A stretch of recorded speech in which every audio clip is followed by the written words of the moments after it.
台南市爱心蚕食补给站的计划，台南市社会局伫105年推动到今，累计已经发放超过48万外张的餐券，有16000外位各中小学生受帮助。今年除了延续照顾弱势，嘛首次将餐券数位化，也就是学生摕市民卡或者是一卡通，就当兑换，相当方便。为了因应数位化的一个趋势，113年开始推动了数位票卡，跟一卡通公司合作，那希望能够便捷学生兑换的方式，而且降低原本以纸本兑换的一个标签效应，并减少纸本餐券的印制以及人工作业的核销流程。社会局表示，今年当领爱心餐的，除了合作的超商以及爱心商店，总共有656个据点。予囡仔上悬会当兑换80块的餐点，除了希望兼顾囡仔营养，嘛呼吁更较侪爱心企业加入行动，扩大照顾弱势。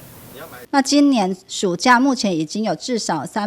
732名国中小的学生可以以数位票卡来做兑换，也希望以后我们这些都是运用民间资源来做协助，希望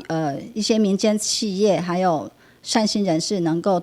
与社会局联络，来一起做这样的公益服务。其中委贴虽然出国行销拢得散，不过嘛提前以宣传相片留下记录，希望该行动延续，让台南成为幸福城市。台南新闻军集采访报道。